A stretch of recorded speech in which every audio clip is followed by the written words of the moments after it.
The first signs came from the Kuiper Belt Observatory. Dr. Sarah Chen was reviewing the routine deep space scans when she noticed the anomaly, a flash of energy that shouldn't exist in the cold void between stars. Within hours, every major observatory on Earth confirmed her findings. Two massive fleets were engaged in combat just beyond Neptune's orbit. Humanity had suspected they weren't alone in the universe, but no one expected to discover alien life through the lens of warfare. The United Earth Space Council convened an emergency session in their underground Geneva facility. Representatives from every space-faring nation gathered around the holographic display, showing the battle unfolding at the edge of their solar system. "The energy readings are off the charts," Dr. Chen explained, her hands moving through the holographic data. "Whatever weapons they're using, they're centuries beyond our current technology. The smaller fleet appears to be retreating toward the Oort cloud, while the larger force is maintaining pursuit." Admiral James Rodriguez, commander of Earth's nascent space fleet, stood silently watching the projections. At 60, his weathered face bore the marks of someone who had spent decades preparing for a moment he hoped would never come. "How long have they been fighting?" he asked. "Based on the radiation signatures and debris patterns, this particular battle has been going on for at least 3 Earth months. But the wear patterns on their ships suggest this conflict is much older." The room fell silent as the implications sank in. Humanity had been developing its space capabilities in secret for the past 30 years, ever since the first hints of artificial signals were detected from deep space. The Global Stealth Initiative had transformed Earth's space program, developing technologies to mask their presence from any watching eyes. Their caution had paid off. Neither alien fleet had shown any indication they were aware of Earth's civilization. The battle raged on, oblivious to the primitive species watching from the shadows. "What do we know about them?" asked Dr. Maya Patel, head of xenobiology. She had spent her career preparing for first contact, though she never imagined it would come like this. Dr. Chen brought up detailed scans of both fleets. "We're calling them the Auroras and the Shadowborn, based on their energy signatures. The Aurora's ships emit a distinctive blue-white radiation, while the Shadowborn vessels absorb almost all electromagnetic waves, making them appear as voids in space." The Council spent the next several hours reviewing the data. The aliens' technology was incredible. Ships that could manipulate gravity, weapons that could tear apart space itself, defensive systems that bent light around their vessels. But what fascinated them most was what the aliens couldn't do. "They're not using quantum entanglement for communication," noted Dr. Werner Schmidt, Earth's leading quantum physicist. "Their ships rely on conventional faster-than-light signals, which we can detect and potentially intercept." This revelation sparked intense discussion. Earth had developed quantum communication systems in secret, allowing instantaneous transmission of information across any distance. It was just one of many technologies humanity had created while hiding from the stars. Admiral Rodriguez finally spoke up. "We need to accelerate the Eclipse Protocol. If these aliens discover Earth, we need to be ready." The Eclipse Protocol was Earth's ultimate defensive strategy. A network of stealth satellites and automated defense platforms hidden throughout the solar system. "There's something else," Dr. Chen added, her voice grave. "The battle patterns suggest this isn't just a random skirmish. They're fighting over something specific in this sector of space." She highlighted a region of space near Pluto. "Whatever it is, both sides are willing to commit massive resources to control it." The Council's discussion was interrupted by an urgent message. The battle had suddenly shifted. The Shadowborn fleet was executing a complex maneuver, forcing their opponents toward the inner solar system. If the pattern continued, the conflict would soon reach Mars' orbit. "We can't remain hidden forever," Admiral Rodriguez stated. "Sooner or later, they'll detect us. The question is, do we reveal ourselves on our terms, or wait until we're discovered?" Dr. Patel studied the tactical display. "These species have been fighting for who knows how long. They've probably forgotten what peace looks like. Maybe that's where we come in." The Admiral raised an eyebrow. What are you suggesting? We've been watching them, learning their weaknesses, understanding their technology. But more importantly, we've been developing in isolation, thinking differently, solving problems they might never consider. Perhaps that's our advantage. The council members exchanged glances. They had spent decades preparing for first contact, building defenses, and advancing their technology.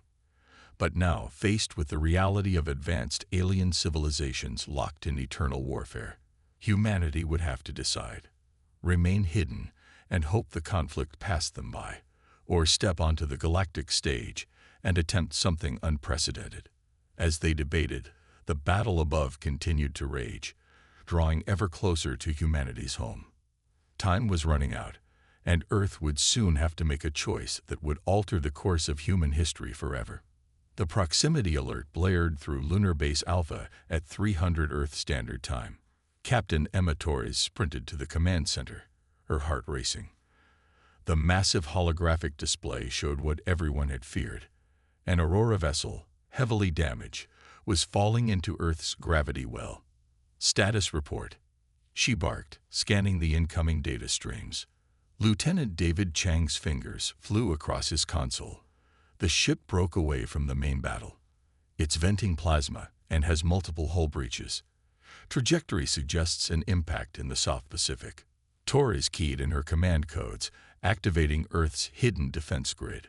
Thousands of stealth satellites silently tracked the falling ship, ready to intervene if necessary. What about the Shadowborn? 2 pursuit vessels broke off to follow, but they've pulled back to the lunar orbit. They're holding position just beyond our sensor network. The room tensed. For 30 years, humanity had prepared for this moment. The falling ship would either crash into the ocean, revealing Earth's existence to the warring aliens, or they would have to reveal themselves by intervening. Admiral Rodriguez's face appeared on the main screen. Captain Torres, implement Operation First Light. Don't let that ship hit the water. Torres nodded grimly. Yes, sir. Activating quantum gravity nets now. Hidden platforms throughout Earth's atmosphere came to life, generating invisible fields of quantum-manipulated gravity. The Aurora ship's descent began to slow, its trajectory gradually shifting toward a remote location in the Australian outback. The Shadowborn ships are moving, Chang reported. They're charging weapons. Torres made a split-second decision. Activate the mirror defense system. Full spectrum. Dozens of satellites synchronized their quantum fields, creating a massive distortion in space-time. When the Shadowborn ships fired, their energy weapons seemed to pass straight through the falling Aurora vessel. In reality, the beams were being redirected through quantum tunnels, emerging harmlessly in deep space. The Aurora ship touched down in the designated landing zone, surrounded by a hastily assembled perimeter of Earth's most advanced military units. The Shadowborn vessels hung in space, seemingly confused by their weapons' failure.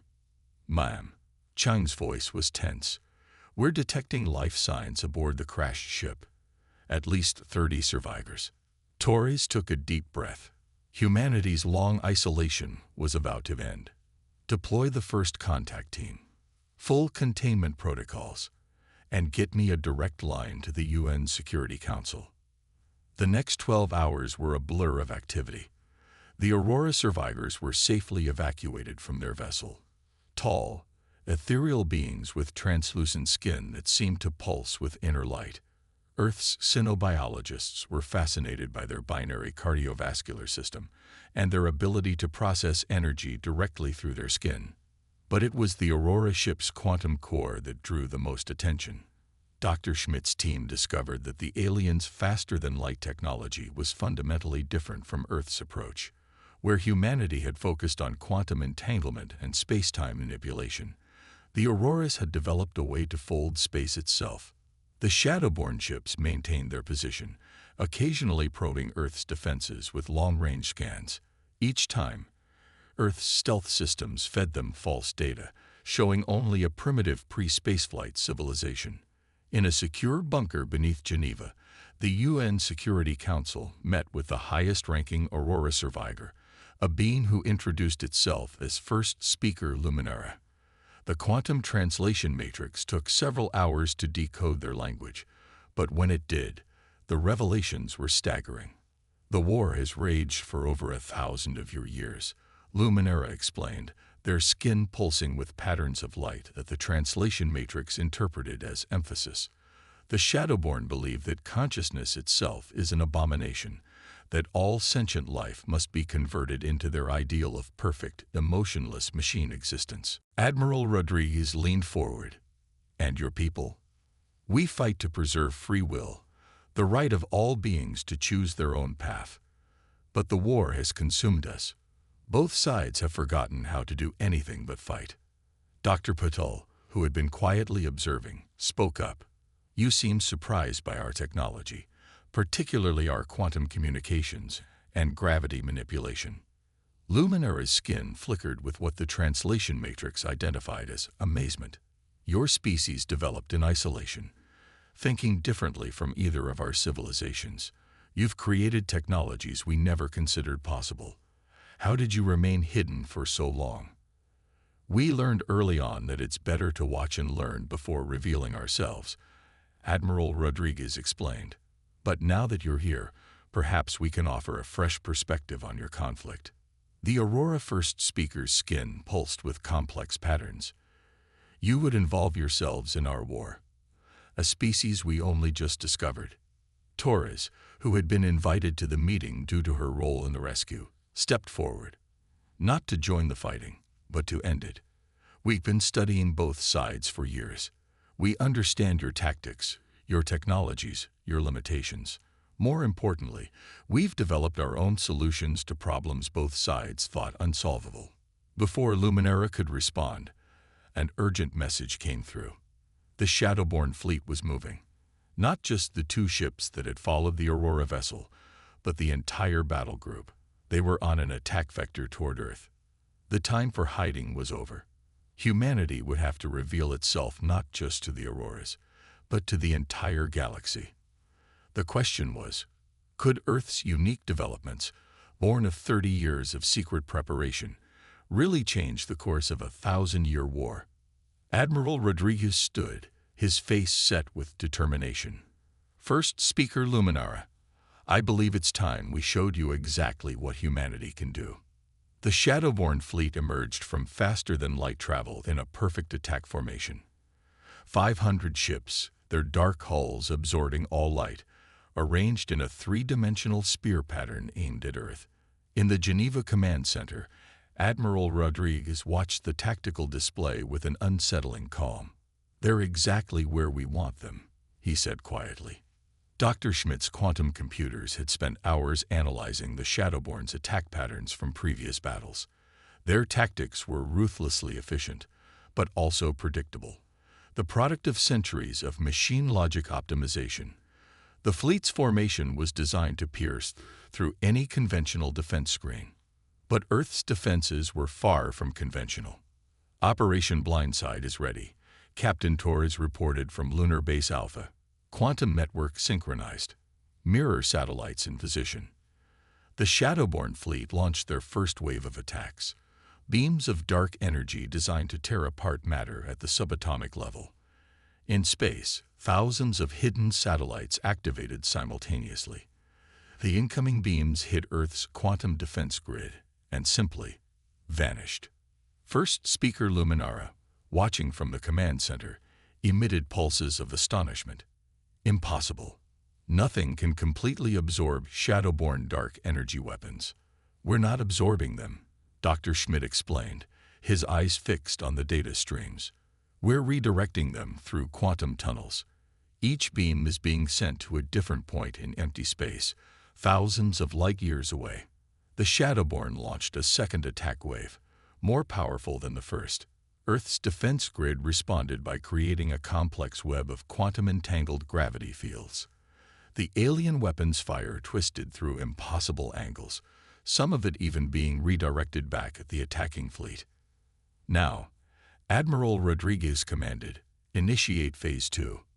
Across the solar system, hidden platforms activated.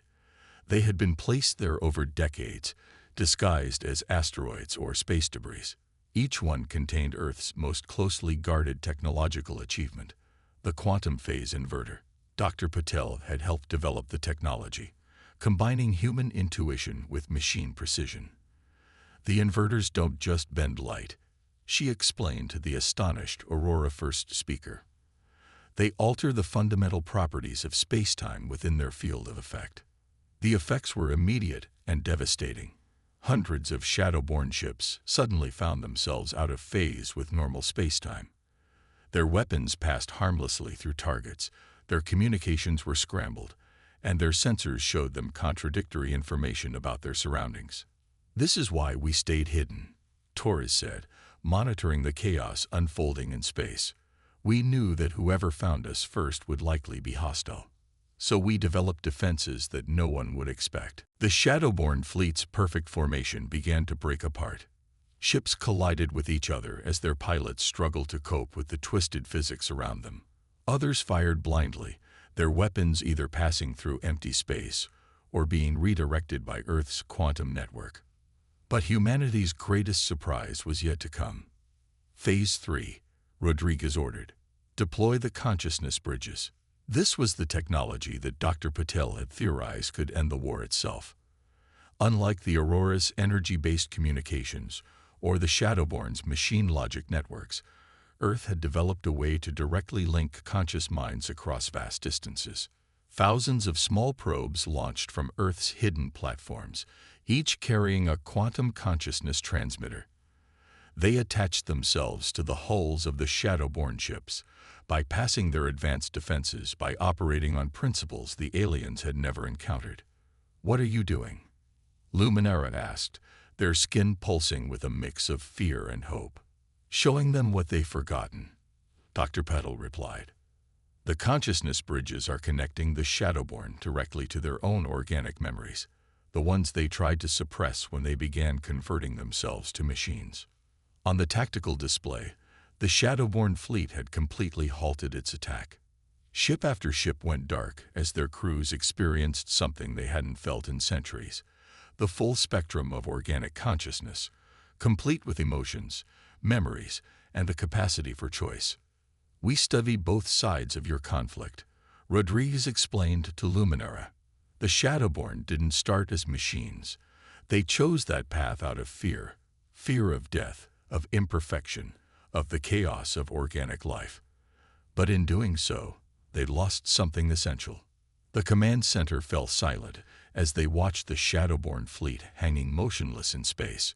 Earth's quantum networks detected massive changes in the ship's internal systems as their crews grappled with the return of their suppressed organic consciousness. "This won't end the war immediately," Dr. Schmidt cautioned.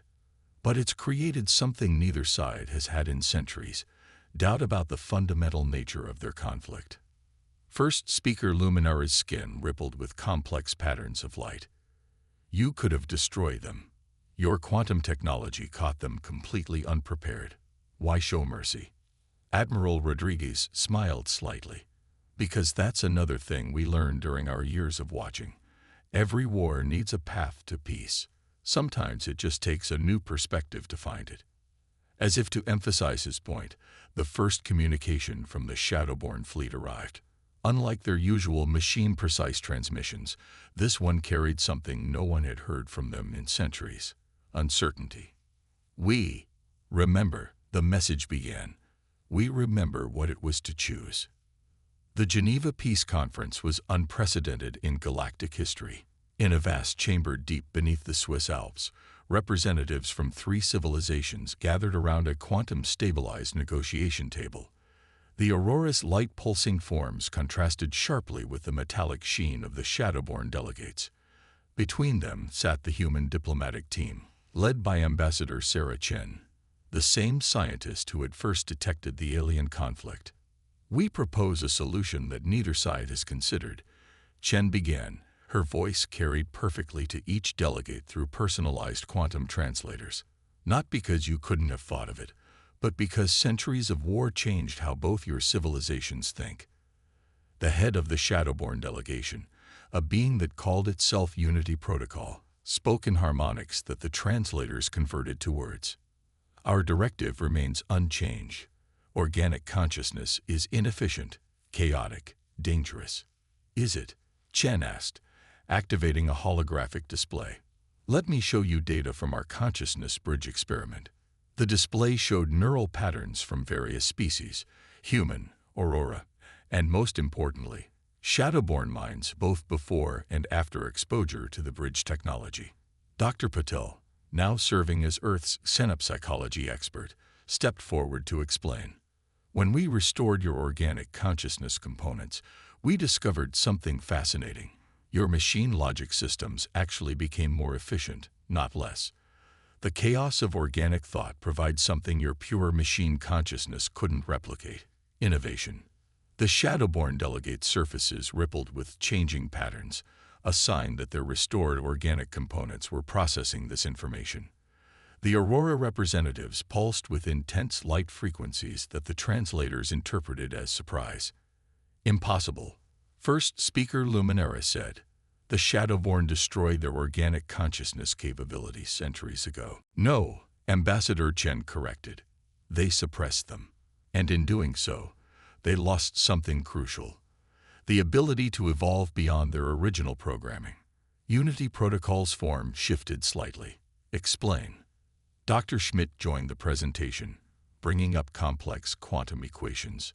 Your civilization's technological advancement plateaued 300 years ago. You've been refining the same basic technologies, but you haven't made any fundamental breakthroughs. The same is true for the auroras. The human team showed how both civilizations had been locked in a cycle of incremental improvements, each side responding to the other's developments with predictable counters. Their war had become a closed system, innovative only within increasingly narrow parameters. Here's our proposal, Chen continued. A synthesis, not a victory for either side, but a new path forward for both. The holographic display shifted to show a radical new design, a hybrid system that combined the Shadowborn's machine efficiency with Aurora energy manipulation technology and human quantum innovations. But the real breakthrough was in its consciousness architecture. We call it the quantum consciousness matrix, Dr. Patel explained. It allows for seamless integration between organic and machine consciousness, with neither dominating the other. Both aspects work in harmony, each compensating for the other's weaknesses. The room fell silent as both alien delegations processed this proposal. It challenged the fundamental assumptions that had driven their conflict for centuries. You developed this technology in secret, Unity Protocol observed, while we fought above your world, never suspecting your existence. We had the advantage of perspective, Chen replied. We could see the patterns in your conflict that you couldn't see yourselves, and we had the freedom to think differently, to find solutions outside the boundaries of your war. An Aurora delegate named Stellar Harmony moved forward, their light patterns intense. The energy requirements for such a system would be enormous. That's where human quantum technology comes in, Dr. Schmidt explained. Our understanding of quantum entanglement allows for perfect efficiency. No energy is wasted. The negotiations continued for days. Earth's team presented more evidence, demonstrated prototypes, and most importantly, showed how their solution would benefit both civilizations without requiring either to surrender their core beliefs. The breakthrough came when Unity Protocol made an unprecedented request. They asked to speak with Shadowborn crew members who had experienced the consciousness bridge.